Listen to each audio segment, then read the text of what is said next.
Ascent Audio, a division of Recorded Books, presents No BS Time Management for Entrepreneurs, the ultimate no-holds-barred, kick-butt, take-no-prisoners guide to time productivity and sanity. By Dan S. Kennedy and Ben Glass. Narrated by Graham Rowat. Section 1. Introductions to No BS Time Management and to the authors. Author's Preface. Not to skip. Time under attack, as never before. It gets late early out here. Yogi Berra. In 2017, in the third edition's introduction, I wrote, "It's a special kind of terrorism, the unrelenting, sometimes violent assault on your time from all directions, every waking minute, even when you sleep. These desperate times demand extreme measures. This is truer times 10 today. It was unimaginable just a handful of years ago just how much would be competing for the attention and time of the entrepreneur in our new, roaring 20s. All the old competitors are still at your door. Needed advertising and marketing decision-making and management of a burgeoning collection of media, publicity, and public relations, customer retention, staff training, supervision and coaching, coping with business competitors, managing vendors, financial matters, and more. Nothing has been replaced, but there has been a lot added. Social media alone is stunningly demanding. It demands daily, live-time attention, new content creation, monitoring for adverse gossip, false information, disgruntled customer or employee rabble-rousing, fake reviews, trying to keep up with competitors on Facebook, Instagram, TikTok, LinkedIn, and a dozen more. Google alone is a challenge. YouTube. As I write this, staffing has become a big challenge and a time, energy, and money suck. A distorted labor availability, unrelenting inflation prompting pay raise demands, federal and state laws favoring big business over small inability to hire and retain employees. You are now competing for employees just as rigorously as you're competing for customers. Then you confront the new employee quality problems.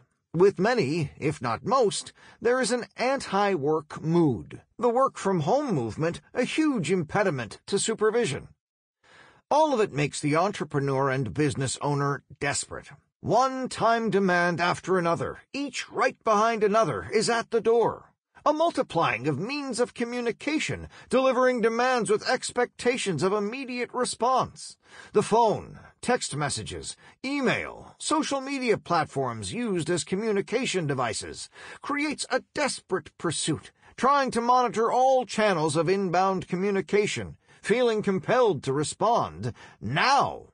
The device, the so-called smartphone, now an appendage, a tether. Never left to be ignored or wait while you have a meal, travel, attend your kid's ball game, even go to the toilet.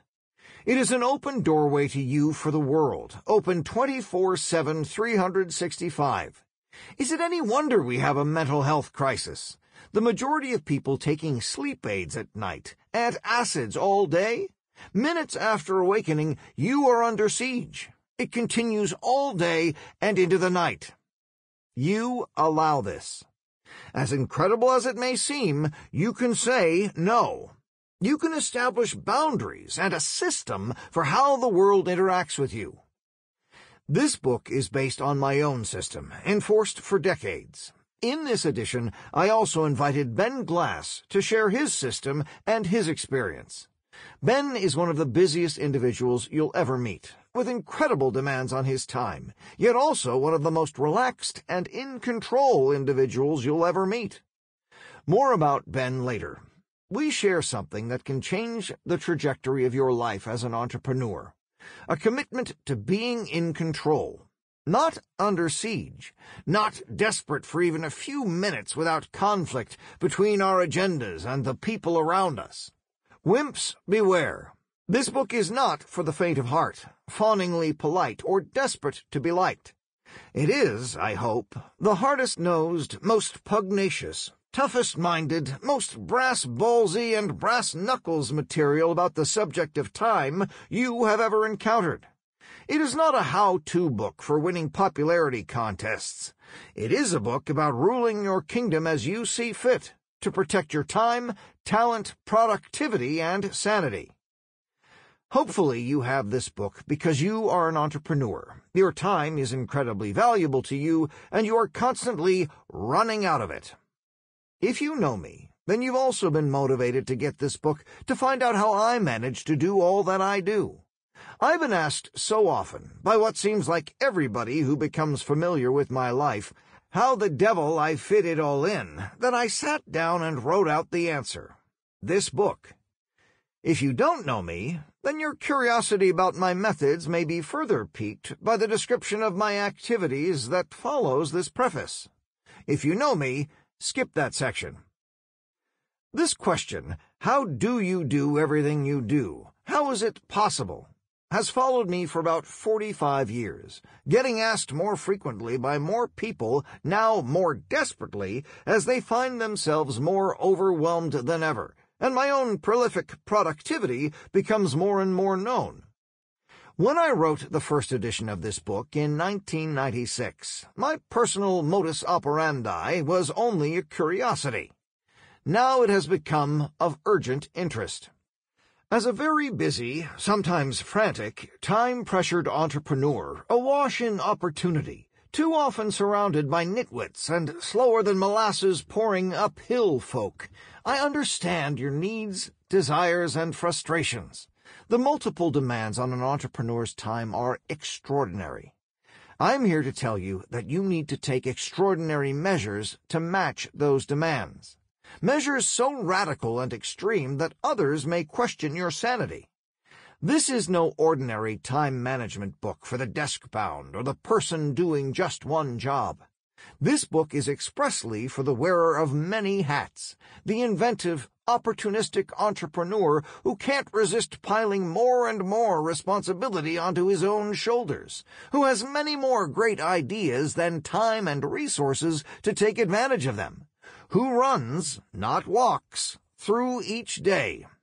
I'm you, and this is our book. As you have undoubtedly discovered, time is the most precious asset any entrepreneur possesses.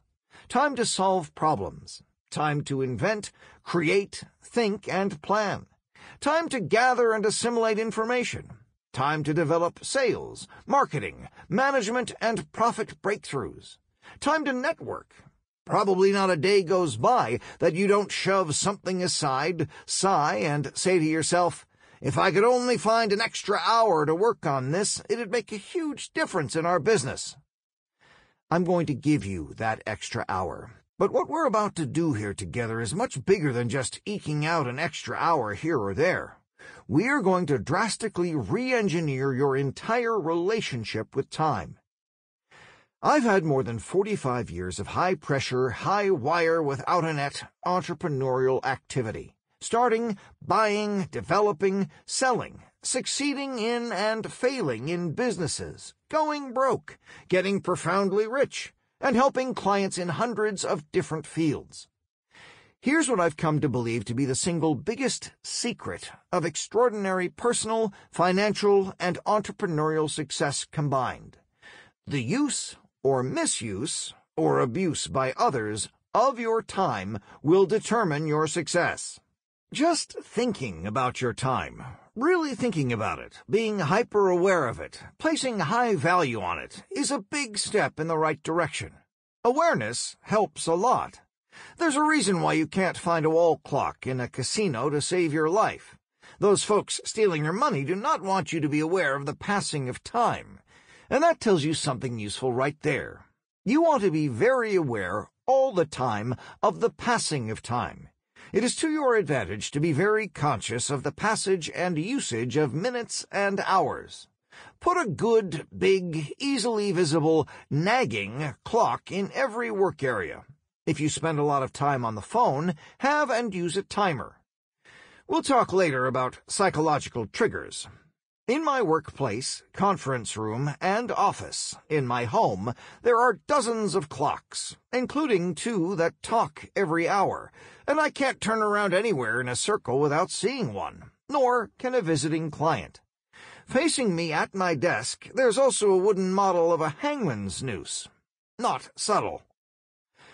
Beyond simple awareness, there are practical strategies, methods, procedures, and tools that the busiest, most pressured person can use to crowbar some breathing room into his schedule, to force others to cooperate with his exceptional needs, to squeeze just a bit more out of each day. In this book, I give you mine. You will undoubtedly be interested in some, disinterested in others, maybe even deeply disturbed or antagonized by a few. That's okay. Although it's generally a bad idea to hire an advice giver and then choose only the advice you like. In this case, it is a cafeteria, and you can pick and choose and still get value. Now it is time to get to work. Dan S. Kennedy. Note: as I said, the original first edition of this book was written and published in 1996. I have kept much of the prior editions of the book intact, or nearly intact, as they are just as valid as ever, and likely more important to you as you are operating your own business life now than they may be in my modified, late-in-career version. If anything, the passing of time has stiffened my resolve about safeguarding it, wisely investing it, enjoying it, and bringing wrath upon any who would steal it, waste it, or abuse it. An invitation. Throughout this book, you will catch references to No BS Inner Circle and to magneticmarketing.com and to the members of this organization. If you are not familiar with this global association of entrepreneurs and the opportunities for business and personal growth it offers, please accept the invitation from timemanagementfreegift.com. There's no reason not to do it immediately.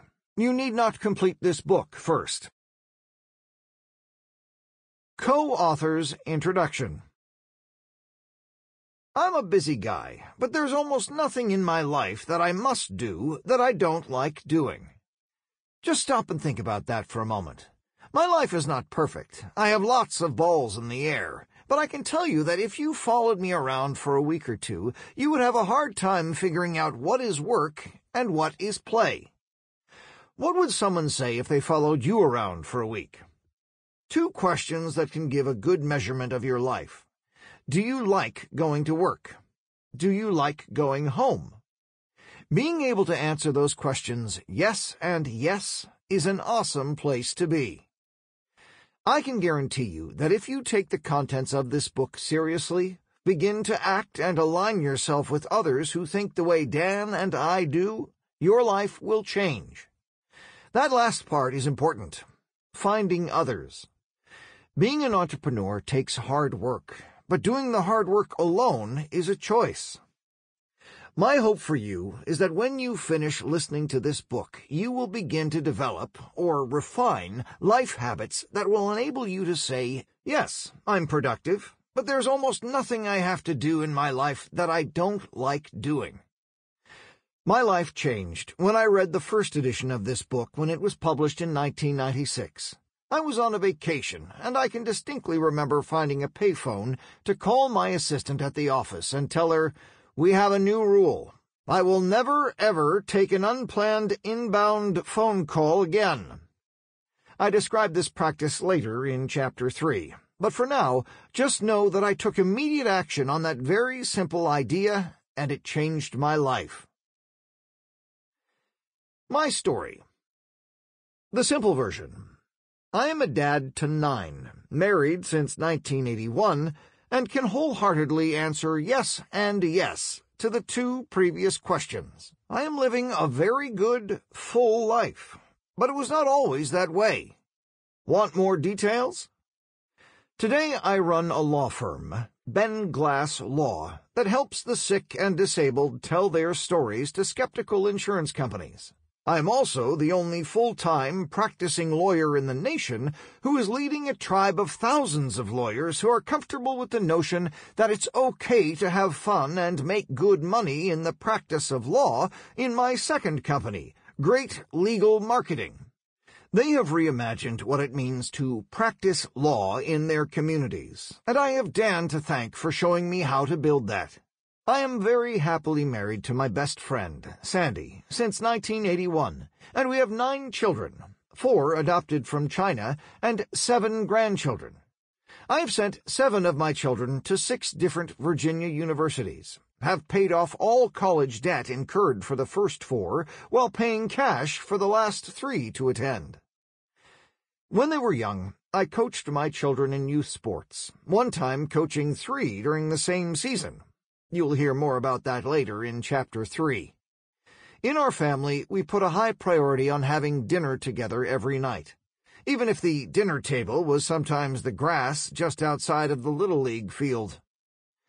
I come and go from my businesses as I please. I'm in my 50th year of refereeing soccer games, and these days, at age 66, am still regularly refereeing highly competitive youth and high school soccer teams.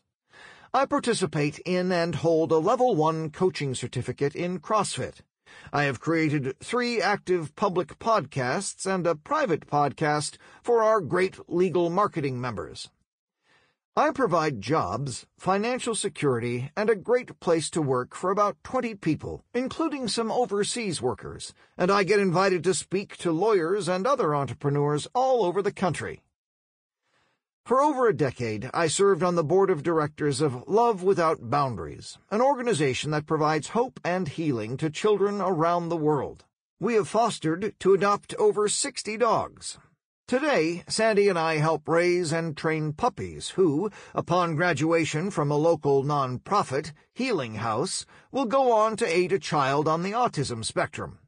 Oh, and I've written books on law, business, marketing, mindset, and even one for teenage soccer referees. This is not bragging. My life is not your life, and I never tell anyone how they should live their life. How you measure your own life is your business. What I do is show people that such a life is possible, even when busy. The number one question I get is, how do you split up your time, especially between your law practice and your coaching organization, let alone raising 9 children? In the past, I tried to figure that out and give people an answer based on hours, but found that even I couldn't really figure that out. It was only after my friend Brian Kurtz showed me a quote from James Michener during a mastermind meeting that I came up with a better way to describe my life. The master of the art of living makes little distinction between his work and his play, his labor and his leisure, his mind and his body, his information and his recreation, his love and his religion. He hardly knows which is which. He simply pursues his vision of excellence at whatever he does, leaving others to decide whether he is working or playing. To him, he's always doing both. But I wasn't born this way. I had a pretty typical path to the legal profession, going into law school directly from undergrad and then finding my first job in a small law firm, where I stayed for 13 years. During that time, I got great training on how to be a trial lawyer and 0 training on how to run a business. In fact, much of the money I made for the firm in the early days was by amassing lots of billable hours, the worst way to value your time. My epiphany came one day when I was driving in our typical 45-minute Northern Virginia high-traffic commute, wondering how I was going to get back out to my house to start the first of 3 soccer practices I had to run that afternoon as a coach. As a lawyer, I was getting good results, had a great reputation with other lawyers and judges, and was doing well with juries, so I said, screw it, why don't I just start up a law firm nearer to my house? How hard can that be? Turns out it was pretty hard. I made that leap in 1995, and being a good trial lawyer wasn't enough to sustain a business. I knew nothing about how to actually run a law firm, attract clients, or make hiring decisions. And as a result, my business life was chaos, and that spilled over to the family life. Those were very stressful times. One of the side effects of a poorly run business is that, out of desperation, you learn to never say no to the next new case, no matter how bad the facts were, and, importantly for this book, no matter how time-sucking the client was. See, I thought the legal profession was telling me that I had to serve everyone in need, and I knew that my bank account was telling me that I had to take all comers or I would be bankrupt. How Dan Kennedy Found Me. Then one day I got a letter in the mail from Dan Kennedy. Being a fan of success and personal development literature, but obviously not being able to figure out how exactly to achieve success, I was on a lot of mailing lists that made up Dan's target market. The letter described Dan's magnetic marketing product, which I could buy for the low price of $299, which, at the time, was more money than I had ever spent on a book in my life. Since the sales letter seemed to be written by a guy who had eavesdropped on the discussions that my wife and I had in the kitchen in the evening, I bought it. Magnetic marketing came in a big 3-ring binder and told stories of how Al the plumber and Giorgio the restaurant owner marketed their businesses. Magnetic marketing also talked about attracting clients, customers, and patients with a lead generation magnet. I thought, this is nuts. My business is different. Fortunately, the book came with 6 audio tapes. I put them in the car and began listening. I still didn't understand most of what Dan was talking about in the tapes or the binder, but I came away with a new feeling about the world of business and entrepreneurship. This is what I heard Dan saying to me. You get to decide what you want your life to be. Entrepreneurism is the best way to achieve your vision for your life.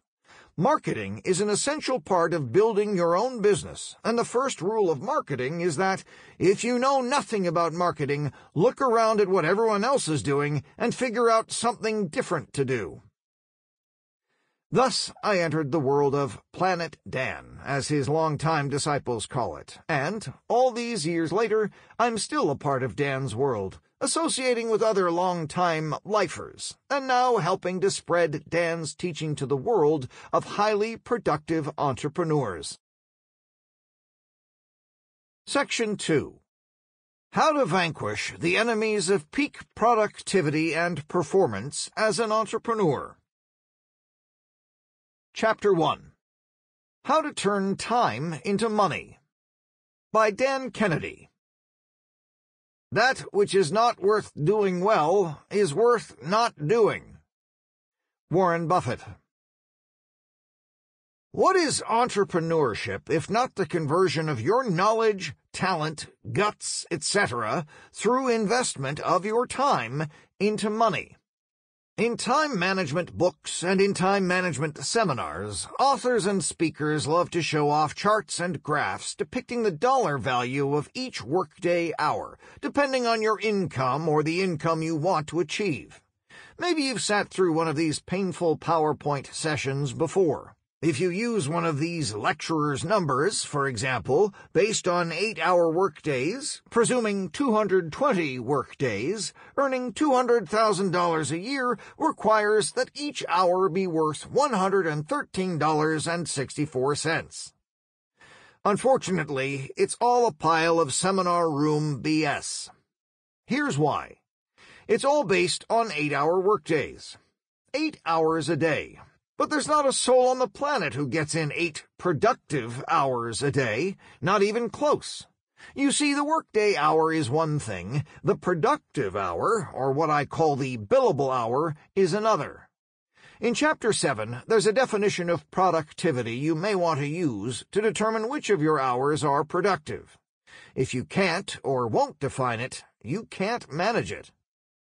Now, if you happen to be an attorney, none of this matters. It seems lawyers bill out hours whether productive or not. Here's the classic lawyer joke. 35-year-old lawyer in perfect health suddenly drops dead. He gets to St. Peter at the gate and argues, "You guys screwed up. You pulled me up here early." St. Peter checks his clipboard and says, No, sir, judging by your total billable hours, you're 113 years old, and we're late. Lawyers. I kept that joke in this edition despite adding a lawyer as my co-author. For the record, he's one of the good ones. And, kidding aside, to make yourself and your time and even those around you more productive, you have to do reality-based thinking. We can only collect on genuinely productive hours. Can one number change your life? Let's go back to the math game and assume that $200,000 is your base earnings target. We'll talk more about what that term means later. How many of your hours will be productive, directly generating revenue? How many will be otherwise consumed, commuting, filling out government paperwork, dealing with vendors, emptying the trash cans? I hope not. Whatever. Let's say it is 1/3 productive, 2/3 other. That's pretty generous. One study of Fortune 500 CEOs revealed they averaged 28 productive minutes a day. The business legend Lee Iacocca, who made the Mustang happen at Ford and who rescued Chrysler from the brink of bankruptcy in the 1980s with minivans and cup holders and bold warranties, personally told me he figured top CEOs might squeeze in 45 productive minutes per day. The rest of the day fighting off time-wasting BS like a frantic fellow futilely waving his arms at a swarm of angry bees on attack. And that was then. This is now, with all the intrusive communication, email, texts, expected participation in social media. All those distractions in the device in your hand. I have a lot more to say about this in the new Chapter 4, but let's generously label 33% of your time productive. With that, only 1 of 3 hours counts as billable. So you've got to multiply the $113.64 times 3, $340.92. This becomes your governing number for $200,000 a year.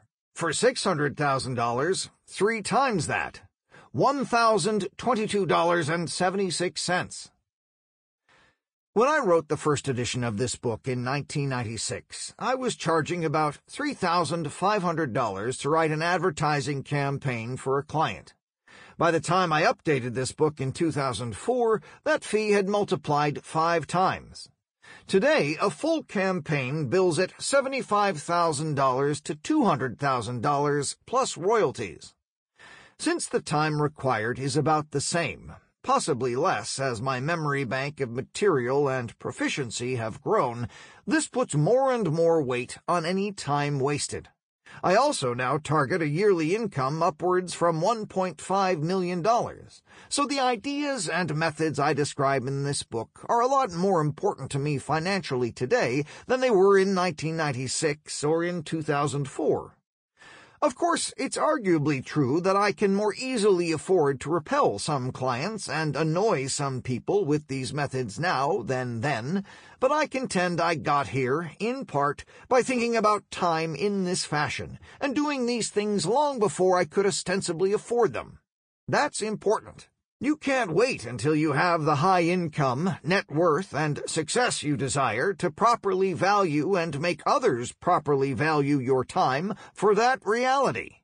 Anyway, let's roll back the calendar and assume that my base earnings target number required an hourly average of only $340.92. If you travel in business, you have to think about this a lot. I once lived in Arizona and then traveled for business constantly. I currently have homes in Ohio and in Virginia. I grew to loathe travel, and now do it as little as possible, only flying by private jet and insisting the clients, coaching groups, even most of the events I speak at, occur in my home cities. But when I was traveling, if there were 2 days of travel bracketing a day of work, that put 3 days' cost to that work. Using the $340.92 hourly number, that's $8,182.08 of cost. In a sense, I started that day $8,000 in the hole. It had to pay me $8,000 just to get to break even. Few people ever factor cost of their time, or their staff's time, into product, service, or deliverable cost, or the maintenance of each client of variable value, or much of anything else. But you should. Sample complete. Ready to continue?